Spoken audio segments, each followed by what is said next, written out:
දසුන් ශානක නායකයාට දැඩි පීඩනයකට ලක් වී තිබෙනවා. කුමකින් කුමක් කරන්නද? පීඩකයන් හැමදෙනාම වාගේ ඔහුට ගෙන් යමක් පවසා සිටිනවා. අඳු පිටේ සකසන හැටියට මෙහිදී විශේෂයෙන්ම ඉල්ලා සිටින චාමික කරුණාරත්න අතරේ සීමා ආසන්නයට පන්දු රැකීමට යන්නට කියා. කෙසේ වුණත් ඉතාමත් තීරණාත්මක පන්දුවක්. මේ තරගයේ මොනතරම් උණුසුම් වුණාද කිව්වොත් අවසන් පන්දුව දක්වාම තරග වැඩිවීමටයි සිදු වුණේ. ඔස්ට්‍රේලියානු කණ්ඩායමට ශ්‍රී ලංකා කණ්ඩායම අවසන් පන්දු ඕවරය මුල් පන්දුවේදී දැවී යාමෙන් අනතුරුව තමයි මේ පීඩනයට අඩු ලකුණු සංඛ්‍යාවකට කොටු වුණේ. සාමාන්‍ය ලකුණු 270ක් පමණ ලකුණු ප්‍රමාණයක් ලබා ගත්තා නම් මෙවැනි තත්ත්වයක් නොවේ සුවන්ගේ අත්රන්නේ. කෙසේ වුණත් මේ වන විට දසුන් ශානකගේ මේ පන්දු ඕවරය තුළ ලකුණු ලබා ගැනීමේදී ලකුණු 14ක් ලබා ගැනීමට 14ක් ලබා ගැනීමට සමත් වී තිබෙනවා. මේ අවසන් පන්දුව දැන් විනිසුරු සඳහන් කරනවා පන්දුව යවන්නට කියා.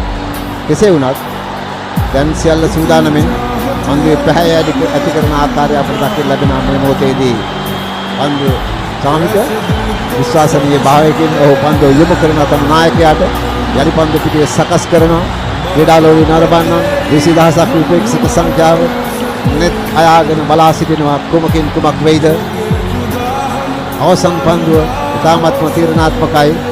ඒ නිසා බොහෝ දුරට යෝග පන්දුවක්, ලෝ ෆුල් ටොස් පන්දුවක්, යෝග පන්දුවක් වීම සාධාරණීකරණය කරන්නට පුළුවන්. මේ වම පිටිකරුවාට කුණමන් තරග ජයග්‍රහණය කිරීම සඳහා එක් පන්දුවක් තුල ලකුණු 6ක් එල්ල කළොත්, ලකුණු 4ක් ලබා ගත්තොත් ශ්‍රී ලංකා කණ්ඩායම ජයග්‍රහණය, 6ක් එල්ල කළොත් ඔස්ට්‍රේලියානු කණ්ඩායම ජයග්‍රහණය. මේ ඉතාමත් තීරණාත්මකයි. කුමකින් කුමක් වෙයිද?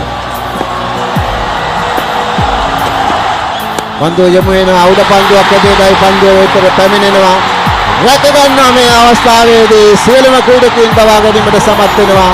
තරගාවලියේ විශිෂ්ට ජයග්‍රහණයක් හිමි කර ගැනීමට සමත් වෙනවා. පිට තරග තුනක් අඛණ්ඩව පරාජයට පත් කරමින් ඔස්ට්‍රේලියානු කණ්ඩායම ශ්‍රී ලංකා කණ්ඩායම විජයග්‍රහණය හිමි කර ගන්නවා. ආර්.ප්‍රේමදාස ජාත්‍යන්තර ක්‍රීඩා පිටියේදී එදා වසර 30කට පෙර ආතුව නායක අර්ජුන රණතුංග පරාජයට පත් කළා. අලන් බෝඩ ඔස්ට්‍රේලියානු කණ්ඩායමේ නායකත්වයේ දරූ යුගයේදී අද වෙන සමකරමින් අවුරුදු 30කට පසුව ශ්‍රී ලංකා කණ්ඩායම දසුන් ශානකගේ නායකත්වයේ යටතේ පරාජයට පත් කිරීමට සමත් වෙනවා.